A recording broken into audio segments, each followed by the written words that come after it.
মৃত্যুর থেকে আমি আল্লাহ পাক রব্বুল আলামিন তোমাদেরকে জীবিত করেছি, আবার তোমাদেরকে মৃত্যু দিব, আবার তোমাদেরকে মৃত্যু দিয়ে আমি আল্লাহ পাক রব্বুল আলামিন আবার তোমাদেরকে জীবিত করে আমি আল্লাহর কাছে উঠাবো। জোরে বলি সুবহানাল্লাহ। আল্লাহ বলেন, বান্দারে কেমন করে তোমরা আমাকে অস্বীকার করো, কেমনে করে তোমরা কুফরি করো। ভাইরা আমার, এই জমিনের মধ্যে যিনি আপনি আমাকে এত আদর করে, মায়া করে, মহব্বত করে, মায়ের রেহেমের মধ্যে, মায়ের পেটের মধ্যে তিল তিল করে আপনি আমাকে বড় করেছেন, সেই মালিককে আমরা দুনিয়ায় আসার পরে অনেকে আছি আমরা ভুলে গিয়েছি। ভাইরা আমার, খেয়াল করো, লক্ষ্য করুন, মায়ের পেটের মধ্যে যখন ছিলাম আমরা, যখন 6 মাস বয়স যখন মায়ের পেটের মধ্যে হয়ে গেল, ভাইরা আমার, আমাদের খোদার প্রয়োজন হলো। পৃথিবীর কোনো সায়েন্টিস্ট, পৃথিবীর কোনো বৈজ্ঞানিক আমাদের মায়ের পেটের মধ্যে খাবার ব্যবস্থা করে নাই, একমাত্র আমার আল্লাহ পাক রব্বুল আলামিন তোমার আমার খাবার ব্যবস্থা করে দিয়েছিল। বলি সুবহানাল্লাহ। ভাইরা আমার, একটু ধৈর্য ধারণ করে বসুন, ছোটাছুটি করবেন না, একটু জিকির করি লা ইলাহা জুড়ে লা ইলাহা ইল্লাল্লাহ, জুড়ে জুড়ে লা ইলাহা ইল্লাল্লাহ। আপনারা যদি ছোটাছুটি করেন তাহলে আমার মন ভেঙে যাবে, দোয়া হয়ে যাবে। ছোটাছুটি করবেন না, একটু বসেন। লা ইলাহা ইল্লাল্লাহ, লা ইলাহা ইল্লাল্লাহ, মুহাম্মাদুর রাসূলুল্লাহ সাল্লাল্লাহু আলাইহি ওয়াসাল্লাম। যুবক ভাইরা আমার, মুরব্বী বাবাজিরা গো, একটু গভীর মনোযোগের কথাগুলো শুনুন। এই পৃথিবীর জমিনের মধ্যে আমার আল্লাহ পাক রব্বুল আলামিন মায়ের পেটের মধ্যে খাবার ব্যবস্থা করে দিয়েছিল। ও পর্দায় থাকা মা বোনেরা, খেয়াল করুন, লক্ষ্য করুন, তোমরা হলো মায়ের জাতি। আল্লাহ পাক রব্বুল আলামিন তোমাদেরকে ভালোবাসে, মহব্বত করে। নবী করিম সাল্লাল্লাহু আলাইহি সাল্লাম তোমাদেরকে সম্মান দিয়েছে, ইজ্জত দিয়েছে। যুবক রে, যাদের মা আছে, মাকে সম্মান করবি, মাকে ইজ্জত করবি, মাকে মহব্বত করবি। মা এমন একটা জিনিস যাদের কিসমতে বরকত হয় না, মায়ের কাছ থেকে দোয়া নিয়ে নিবেন। পর্দায় থাকা মা বোনেরা, খেয়াল করো, লক্ষ্য করুন, একটা মহিলা মানুষ যখন গর্ভবতী হয়ে যায়, রাত্রের বেলা আরামে বিছানার মধ্যে ঘুমাতে পারে না। একটা মানুষ সারা রাত নফল নামাজ পড়লে যে সওয়াব হতো, একটা গর্ভবতী মহিলা রাত্রের বেলা যে ঘুমাতে পারে না, তার আমল নামার মধ্যে নফল নামাজের সওয়াবগুলো আমল নামার মধ্যে দেওয়া হয়। জোরে কোন সুবহানাল্লাহ।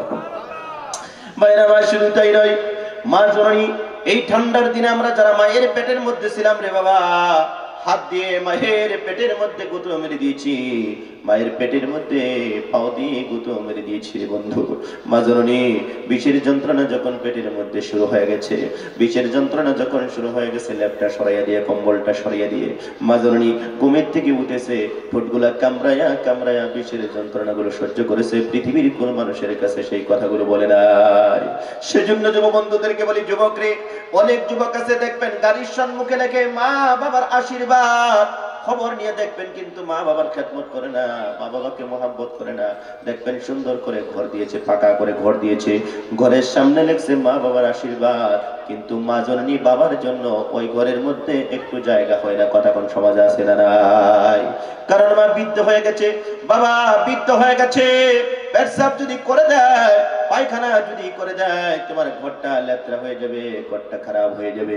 সেজন্য মায়ের জন্য ওই পাকা করা ঘরের মধ্যে জায়গা হয় না। ভাইরা আমার, ছোট্টবেলা যখন তুমি মায়ের কোলের মধ্যে ছিলে, মায়ের কোলে কত পেশাব করে দিয়েছো, পায়খানা করে দিয়েছো। তোমার মা, তোমার আব্বু কোনোদিন রাগ করে তোমাদেরকে একটা থাপ্পড় মারে নাই। বাবাজিরা, যাদের মা বৃদ্ধ হয়ে গেছে, বাবা বৃদ্ধ হয়ে গেছে, যুবক রে, নিজের হাতে মায়ের পেশাব পায়খানা সাফা করবি, আল্লাহ তোমার তকদির কিসমত খুলে দিবে। একটু জোরে বলেন সুবহানাল্লাহ। আল্লাহর আশিক নবীর পাগল, কষ্ট আপনাদেরকে দিব না, রাত্র গভীর হয়ে গেছে।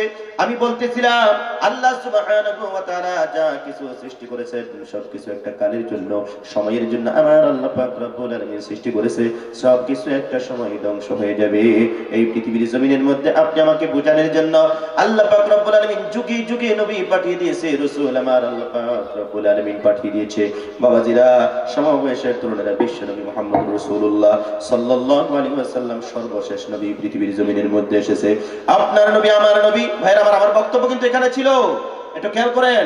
বিশ্ব নবী মুহাম্মদ রাসূলুল্লাহ সাল্লাল্লাহু আলাইহি ওয়াসাল্লাম এই ধরার মধ্যে, এই দুনিয়ার জমিনের মধ্যে কোন সময় আসলেন? যেই সময় কাবা ঘরটা মানুষে নারী পুরুষে উলঙ্গ অবস্থায় যে সময় কাবা ঘরটা তপ করতো, সেই সময় আপনার নবী আমার নবী দু জাহানের নবী রাহমাতুল লিল আলামিন এই দুনিয়ার জমিনের মধ্যে আমার আল্লাহ পাক রব্বুল আলামিন মা আমিনার মাধ্যম দিয়ে পৃথিবীতে পাঠিয়ে দিয়েছিলেন।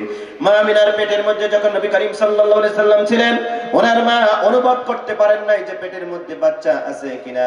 যখন রাস্তা দিয়ে হেঁটে হেঁটে যাইতেন রে বন্ধু, রাগাজ বৃক্ষ তরুলতাগুলো বিশ্ব নবীর মাকে সালাম দিয়েছে। একটু জোরে খন্না সুবহানাল্লাহ।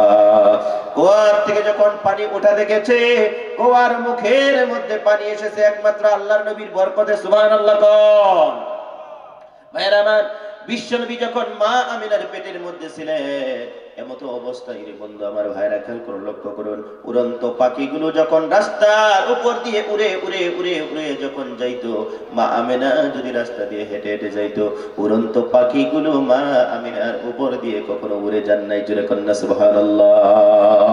ভাইরা আমার, আমরা কোন নবীর উম্মত হতে পেরেছি? যেই নবীজি জান্নাতের দরওয়াজার মধ্যে টোকা না দেওয়া পর্যন্ত জান্নাতের দরওয়াজা খোলা হবে না, সেই নবীর উম্মত আমরা হতে পেরেছি। দাদু ভাইরা আমার, বিশ্ব নবী মুহাম্মদ রাসূলুল্লাহ সাল্লাল্লাহু আলাইহি সাল্লাম যখন দুনিয়ার জমিনের মধ্যে যখন আসলেন, আসার পরে আল্লাহ রাসূল সাল্লাল্লাহু আলাইহি ওয়াসাল্লামকে কোরআন শরীফ থেকে 5টা আয়াত বিশ্ব নবীকে দেওয়া হলো। জোরে বলি সুবহানাল্লাহ। ধ্যানরত ছিলেন নবী, ধ্যানরত ছিলেন নবী গারে হিরাতে, ফুরকানে হামিদ নাজিল হলো জিবরিল দারাতে, ফুরকানে হামিদ নাজিল হলো জিবরিল দারাতে। বিশ্বনবী মুহাম্মদ রাসূলুল্লাহ সাল্লাল্লাহু আলাইহি ওয়াসাল্লাম কোরআনুল কারীম থেকে 5টা আয়াত যখন শুনলেন, জিবরাইল আমিন আসলো, আসিয়া বললেন হুজুর আপনি পড়েন ইকরা। আল্লাহর নবী চিন্তা করতেছিলেন, আবার বললেন হুজুর আপনি পড়েন ইকরা। আল্লাহর নবী চিন্তা করতেছিলেন, তৃতীয়বার যখন বলেন হুজুর আপনি পড়েন ইকরা, আল্লাহর নবী চিন্তা করলো কেন পড়বো, কিসের জন্য পড়বো, কার নামে পড়বো। যখন নবীকে বলা হলো ইকরা বিসমি রাব্বিকাল্লাযী খালাক, নবী গো আপনি পড়েন আপনার রবের নামে, তখন আমার নবী তিলাওয়াত করা আরম্ভ করে দিয়েছিলেন। জোরে বলি সুবহানাল্লাহ। নবীকে যখন বলা হয়েছিল হুজুর আপনি পড়েন ইকরা, আল্লাহর নবী চিন্তা করতেছিল কি পড়বো, কেন পড়বো, কার জন্য পড়বো। যখন বলা হলো আপনার রবের জন্য আপনি পড়েন, আল্লাহর নবী তখন তিলাওয়াত করতেছিলেন। 5টা আয়াত তিনি মুখস্থ করে বাড়ি চলে আসছেন। সুবহানাল্লাহ কইতেন না? আমার পর্দায় থেকে মা বোনেরা খেয়াল করে লক্ষ্য করুন, বিশ্বনবী যখন সর্বপ্রথম যখন নবুয়ত প্রাপ্তি যখন হয়ে গেলেন, আল্লাহ রাসূল যখন বাড়ি ফিরলেন, সর্বপ্রথম কলিমার দাওয়াত দিয়েছিলেন মা খাদিজাতুল কুবরা রাদিয়াল্লাহু তাআলা আনহাকে। মা খাদিজা রাদিয়াল্লাহু তাআলা আনহা একটা মুহূর্ত দেরি করে নাই, নবীজির কাছ থেকে কলিমা করে সঙ্গে সঙ্গে মুসলমান হয়েছিলেন। সুবহানাল্লাহ বলেন। পর্দায় থেকে মা বোনেরা, তোমরাও তখন মায়ের জাতি, কিন্তু তোমরা স্বামীর খেদমত কিসের জন্য করো না? জিজ্ঞেস করে দেখো, মা আয়েশার জিন্দেগি তোমরা পড়ে দেখো, মা খাদিজাতুল কুবরা রাদিয়াল্লাহু তাআলা আনহার জিন্দেগি তোমরা পড়ে দেখো। এই মাঠের মধ্যে আমরা যারা বিবাহিতা পুরুষ, আমরা যারা বসে আছি ভাইরা আমার, আমরা স্ত্রীকে ভালোবাসবো এই জন্যই, কারণ স্ত্রী আপনার অর্ধেক অংশ। অর্ধেক অংশ নয়, আপনার স্ত্রী আপনার জন্য অর্ধেক অংশ। আল্লাহ রাব্বুল আলামিন কোরআনুল কারীমের ভিতরে বলেছেন, হুন্না লিবাসুল লাকুম ওয়া আনতুম লিবাসুল লাহুন।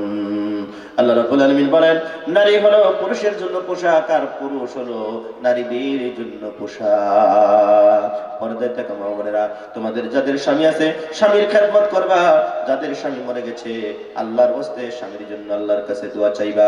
নবী করিম সাল্লাল্লাহু আলাইহি সাল্লাম বলেছেন, কোন মহিলা মানুষ, বিবাহিতা মহিলা মানুষ স্বামী যদি মারা যায়, স্ত্রী যদি বলে আমার স্বামী খুব ভালো ছিল, আল্লাহর নবী বলেছেন ওই স্বামীটা সোজা আল্লাহর জান্নাতের মেহমান হয়ে যাবে। জোরে বলি সুবহানাল্লাহ। নবী করিম সাল্লাল্লাহু আলাইহি সাল্লাম বলেছেন, কোন মহিলা মানুষ যদি মারা যায়, ও ভাইরা আমার, স্বামী যদি সাক্ষী দেয় আমার স্ত্রী আমার কাছে খুব ভালো ছিল, আল্লাহর নবী সাল্লাল্লাহু আলাইহি সাল্লাম বলেছেন তাকে বিনা হিসাবে আমার আল্লাহ পাক রব্বুল আলামিন জান্নাতের মেহমান বানাইয়া দিবে। সেজন্য আমি মা বোনদেরকে বলি, ভাইরা আমার, যতদিন আল্লাহর জমিনের মধ্যে বেঁচে থাকবেন স্বামীর খেদমতটা কলিজা ছিঁড়ে দিয়ে করার জন্য আপনারা চেষ্টা করবেন, কারণ আপনারা ফাতেমার জীবনী জানেন। আল্লাহ রাসূলের কন্যা মা ফাতেমা রাদিয়াল্লাহু তাআলা আনহা কত গরীব ছিলেন। আরে বিশ্বনবী আমার রাতের বেলা একদিন বিশ্বনবী আমার যখন মা ফাতেমার সঙ্গে মোলাকাত করার জন্য যখন গেলেন, যায় জিজ্ঞেস করলেন, আসসালামু আলাইকুম ইয়া আহলাল বাইত। নবী করিম সাল্লাল্লাহু আলাইহি সাল্লাম সালাম যখন দিলেন, দেওয়ার সঙ্গে সঙ্গে ঘরের থেকে জবাব আসলো, বাবা আমি এমন একটা পরিবেশের মধ্যে আমার ঘরের ভিতরে রুকিয়েছি, তোমার সালামের উত্তর দেওয়ার পক্ষে আমার জন্য সম্ভব হতেছে না, কারণ আমার কাছে এমন একটা কাপড় রুকিয়েছে বাবা, মাথার দিক দিয়ে যদি ডাকি আমার পায়ের দিক দিয়ে উদলা হয়ে যায়, আর পায়ের দিক দিয়ে যখন ডাকি মাথার দিক দিয়ে আমার উদলা হয়ে যায়। নবী করিম সাল্লাল্লাহু আলাইহি সাল্লাম ওনার মাথার পাগড়ি বর্ণনায় আছে, গায়ের চাদর বা পাগড়ি ঘরের মধ্যে ঢেল মেরে দিয়েছিলেন। ফাতেমা রাদিয়াল্লাহু তাআলা আনহা যখন আবৃত্তি করে বিশ্ব নবীর সালামের জবাব দিলেন, ও ভাইয়ের আমার, নবী করিম সাল্লাল্লাহু আলাইহি সাল্লাম ওনার মেয়ের মুখের দিকে তাকাইয়া দেখলেন গালগুলো ভেঙে গেছে। নবীজি জিজ্ঞেস করলেন, মাগো তোমাকে দেখতে পেতেছি তোমার গালগুলো ভেঙে গেছে, তুমি শুকিয়ে গেছো কিসের জন্য বুঝতে পারতেছি না। হযরত ফাতেমা রাদিয়াল্লাহু তাআলা আনহা বিশ্ব নবীকে বললেন, বাবা গো আজকে একটা সপ্তাহ পার হয়ে যায়, আমাদের চুলার মধ্যে, আমাদের আয়শালের মধ্যে, আমাদের চৌকার মধ্যে আগুন জ্বলে না বাবা গো, আজকে একটা সপ্তাহ পার হয়ে যায় আমি ফাতেমার পেটের মধ্যে খানা দিতে পারি না। আল্লাহর নবী সাল্লাল্লাহু আলাইহি সাল্লাম চোখের থেকে পানি ছেড়ে দিয়ে বিশ্বনবী জানিয়ে দিলেন, মা গো দরিদ্র জিন্দেগি যাপন করো, গরিব জিন্দেগি যাপন করো, কারণ আমি নবী যদি চাইতাম মক্কা মদিনার জমিনটা আমি নবীর জন্য স্বর্ণে পরিণত হয়ে যেত। জোরে কন্যা সুবহানাল্লাহ। বিশ্বনবী মুহাম্মদ রাসূলুল্লাহ সাল্লাল্লাহু আলাইহি সাল্লাম বললেন, মাগো দেখো আমার পেটের মধ্যে পাথর বেঁধেছি, তোমাকে একটা বর্ণনা আমি শোনাতে চাই, গরিব জিন্দেগি যাপন করো, 500 বছর আগে আল্লাহ রাব্বুল আলামিনের জান্নাতে যাইতে পারবে। জোরে কন্যা সুবহানাল্লাহ। আমার মা বোনদেরকে বলতে চাই, মায়েরা গো তোমাদের যাদের বিবাহ হয়েছে অনেকেরই স্বামী গরিব আছে, কে গো আছে না নাই? কথা কয় না, আছে না নাই? অনেকের স্বামী কিন্তু গরিব আছে, সময় মতো